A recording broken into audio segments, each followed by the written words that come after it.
Asal-muasal migas. Minyak dan gas bumi merupakan salah satu sumber kehidupan bagi manusia.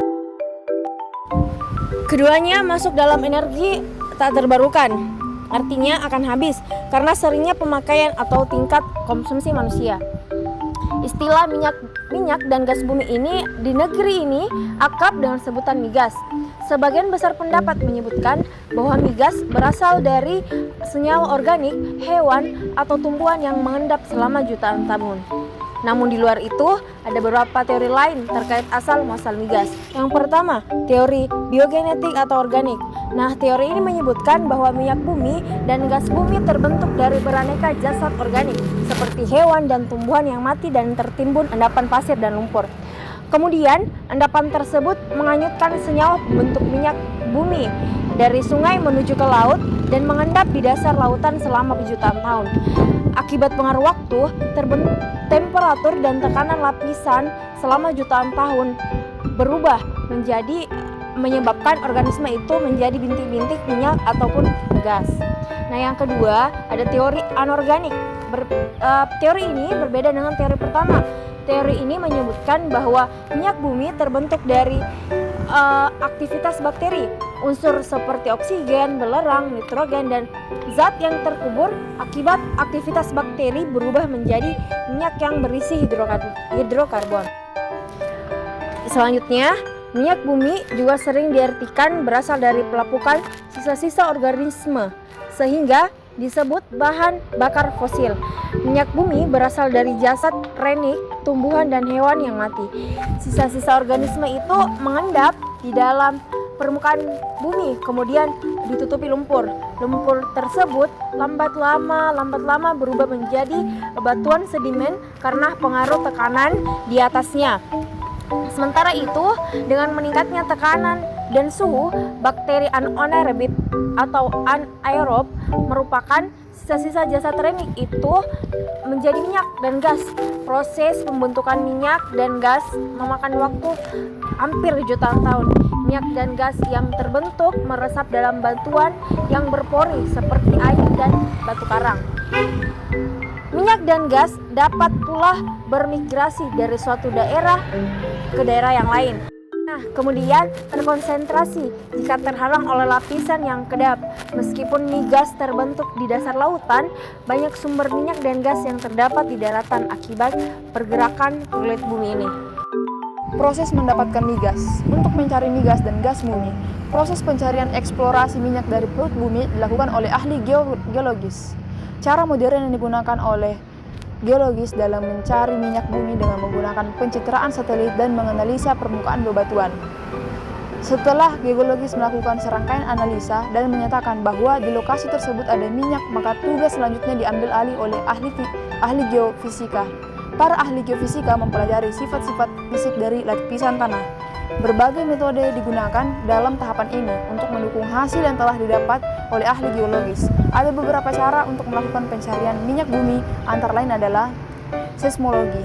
Peralatan ini biasanya dipakai untuk memetakan cadangan minyak yang ada di laut dan di daratan, terdiri dari penerima minyak atau penerima sinyal dan pemicu getaran. Pemicu getaran terdiri dari beberapa jenis tergantung di mana dipakainya, seperti tamper truck untuk mencari minyak di daratan, kompres air gun untuk mencari minyak di lautan dan menggunakan bahan peledak. Yang kedua yaitu drilling dan well construction. Proses ini disebut juga proses pengeboran minyak. Biasanya menggunakan rig untuk melakukan pengeboran. Gunanya untuk membuat lubang di tempat yang diidentifikasi ada kemungkinan sumber minyak atau gas di tempat tersebut. Perlu diketahui dalam proses ini ada kemungkinan terjadinya blowout atau tekanan pada alat tidak bisa dikontrol langsung menuju ke permukaan. Jadi harus ada pengendalian pressure dari dalam tanah. Pressure download atau dalam tanah lebih besar dari pressure atmosferik. Untuk mengimbanginya, biasanya menggunakan mud atau lumpur dengan spesifik gravity atau berat jenis tertentu. Mud ini akan menciptakan hydrostatic pressure yang bisa menahan pressure dari dalam. Setelah proses selesai, maka selanjutnya akan dicek apakah ada kandungan minyak atau gasnya. Yang ketiga yaitu well logging. Proses ini termasuk pengeboran yang paling mahal karena harus tahan pressure dan temperatur yang tinggi. Dapat juga digunakan untuk memetakan lapisan tanah. Ketika melakukan proses pengeboran, akan didapatkan data tentang kandungan minyak, gas, dan air. Dengan begitu dapat diketahui tempat mana yang mungkin terdapat sumber minyak. Yang keempat yaitu well testing. Proses ini adalah proses di mana lapisan yang diperkirakan mengandung oil atau gas ditembak dengan eksplosif. Setelah itu, minyak yang terkandung di antara pori-pori batuan akan mengalir menuju tempat yang presurnya lebih kecil, atau ke atmosferik atau ke permukaan tanah. Untuk mengontrol pergerakan ini, sumur diisi dengan liquid tertentu untuk menjaga underbalance. Contohnya itu adalah liquid, brine, diesel, atau air saja. Gas, minyak, air, ataupun berbagai macam zat yang keluar akan dicari nilainya. Untuk minyak berapa BOPD atau barrel oil per day dicari nilainya yang bisa dihasilkan. Untuk gas berapa MMSVM-nya atau million metric standar kubik per feet per day yang bisa dihasilkan sumur tersebut. Proses testing ini juga mengambil contoh liquid maupun gas dan juga data-data tentang pressure, temperatur spesifik gravity, dan lain-lain. Untuk selanjutnya diolah oleh reservoir engineer. Data ini akan menunjukkan seberapa besar dan seberapa lama kemampuan berproduksi dari reservoir sumur tersebut. Nah, yang kelima yaitu well completion, memasang berbagai peralatan dan perlengkapan pada sumur minyak bumi yang siap melakukan produksi, berguna sebagai penyaring material pasir yang ikut terambil ketika proses well testing. Pasir yang didapat sangat berbahaya bagi line produksi karena kecepatan bergeraknya akibat adanya tekanan. Pasir yang akan mengikis pipa produksi sehingga dapat pecah. Dari sinilah well completion berfungsi menangkap pasir yang masuk sehingga tidak membahayakan pipa. Dan yang keenam yaitu production. Hasil pengeboran pada sumur produksi akan disuling menjadi beberapa produk olahan. Pengolahan ini akan menghasilkan bahan energi penggerak seperti bensin, kerosin, minyak tanah, LPG, solar, dan sebagainya. Mengenal keselamatan kesehatan kerja migas. Pencarian migas di Indonesia dimulai pada tahun 1871.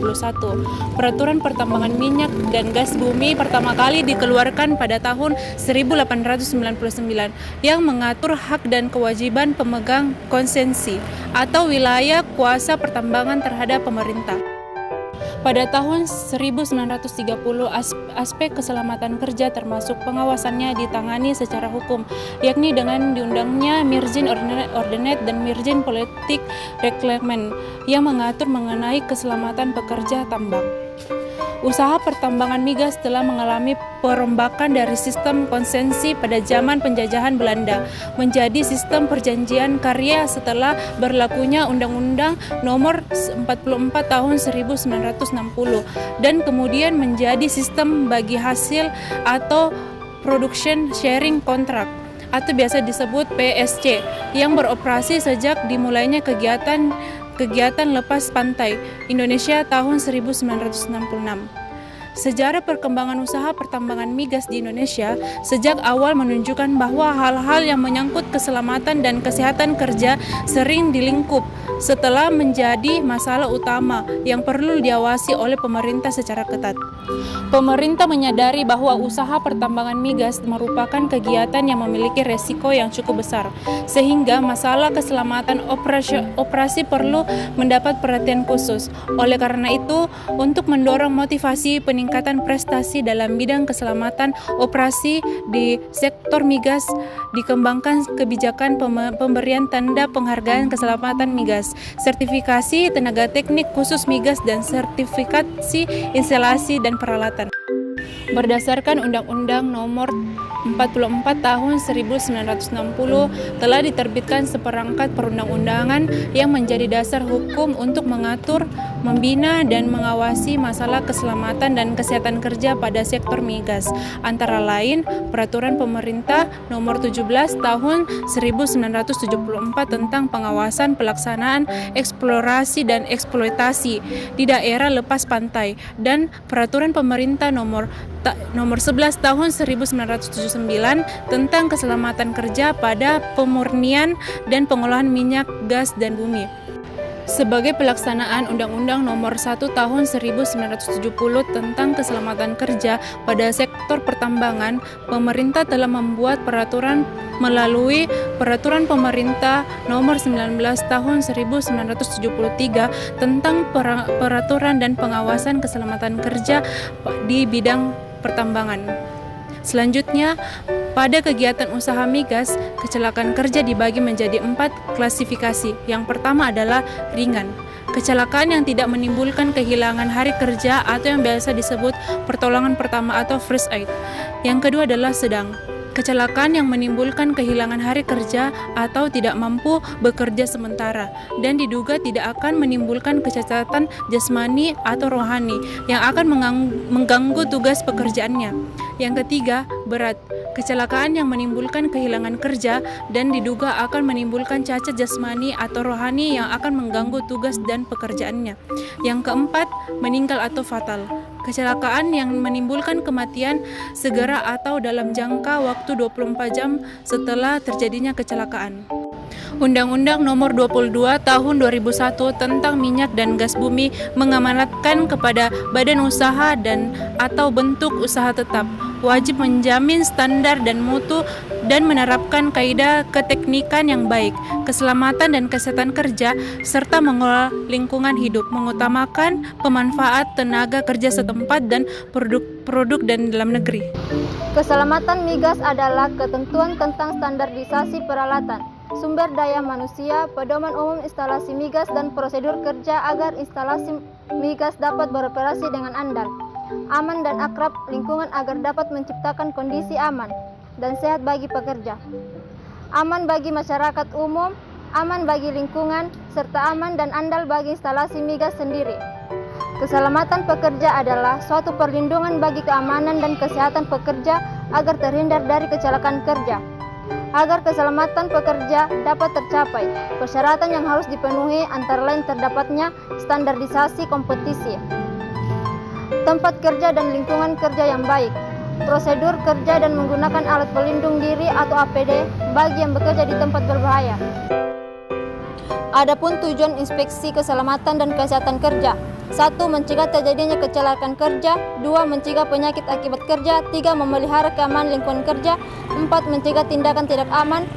Dan 5. Memelihara kelancaran proses dan produktivitas kerja. Manfaat inspeksi ketiga migas: 1. Untuk mengecek apakah ada suatu penyimpangan atau pertentangan dari program yang sudah ditentukan. 2. Untuk mengarahkan kembali atau interest terhadap keselamatan kerja. 3. Mengevaluasi kembali semua safety standar yang ada. 4. Sebagai bahan untuk safety meeting. Dan 5. Guna memeriksa fasilitas-fasilitas baru. Pelaksanaan inspeksi ketiga migas: 1. Ekstern perusahaan. Inspeksi yang dilaksanakan oleh petugas di luar perusahaan, misalnya inspektur KK dan instansi pemerintahan, petugas asuransi. 2. Intern perusahaan. Kegiatan inspeksi yang dilaksanakan petugas di lingkungan perusahaan seperti pengawas keselamatan kesehatan kerja, pengawas setempat, dan sebagainya untuk menilai tingkat kesadaran keselamatan kerja pada karyawan.